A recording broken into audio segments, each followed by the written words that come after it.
Hello everyone and welcome to today's video. We are going to be talking about nonverbal communication because we want you to be set up in a way that opens up the lines of communication between you and your patients and between you and your staff. Nonverbal communication is a big piece of the puzzle on getting our message across clearly and also for making silly mistakes that can slow down understanding. Specifically in this video, I want to talk about what we do in the interactions with our patients. But really, once you start to understand how this works, you can apply it on how you go through your hiring process, when you are doing any banking or talking with lawyers, or even talking with just family members.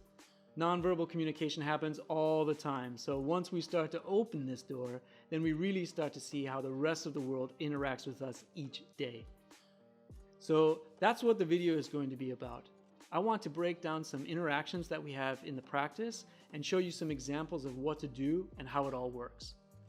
So I want to go over the simple interactions in the practice, which are the greeting, the new patient interactions, and then some tips and tricks.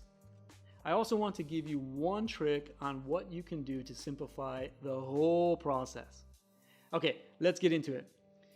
The initial thing you want to make sure, you always want to have a smile. I know this seems super obvious, but that's because you're not in your practice. You're sitting here watching this video, so of course this makes sense. But once the day gets going and you are in the middle of your shift, you just had 3 patients that have been challenging you and your appointments were not as smooth as you wanted. Frustration can start to creep in and it's easy to see it on your face. That's one of the dances we have in our practices that is not often learned until now. We have to be able to begin every appointment fresh. We have to reset our minds and understand that the last patient is over and the next one begins now. No matter how frustrated I get with one patient, I always reset my face before I see the next one. And I simply do that by putting on a big smile. Not only does this show the patient that I'm happy to see them, but it actually changes my mindset. It's like an automatic response in the brain, you know? Once those nerves in your face feel the muscles changing your frustrated face into a smile, it triggers the effect in the brain that you're happy and you will feel much better. The next thing you want to look for is the proper posture in your body. Keep your shoulders back and your head up. You want to have no sign of a closed posture, which would indicate to the patient that you're tired, low on energy, and not interested in seeing them.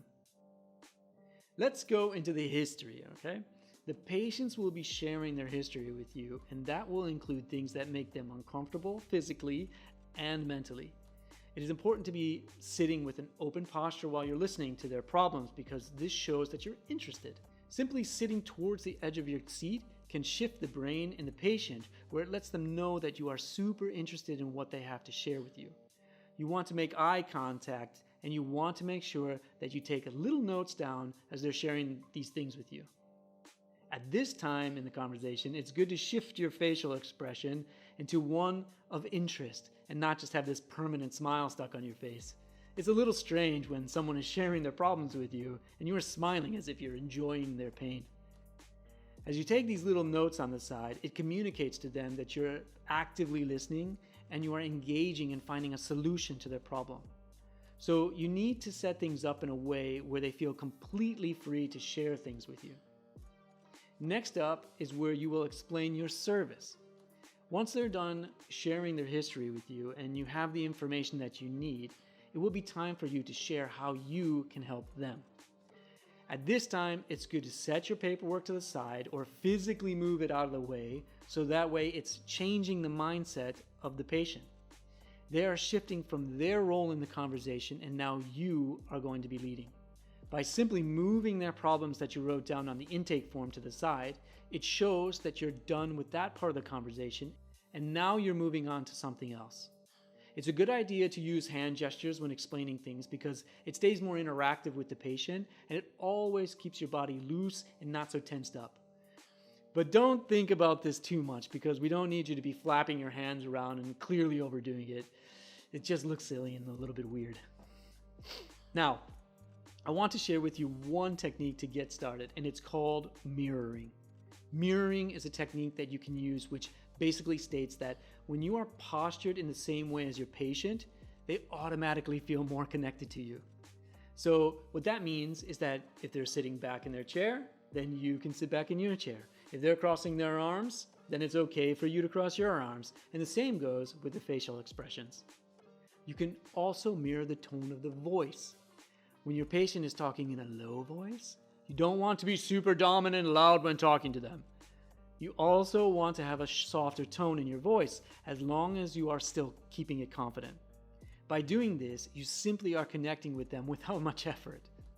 Mirroring is a simple way to get started with nonverbal communication and is an easy way to connect with your patients. But I want you to be careful when you are doing this because you don't want to overdo it.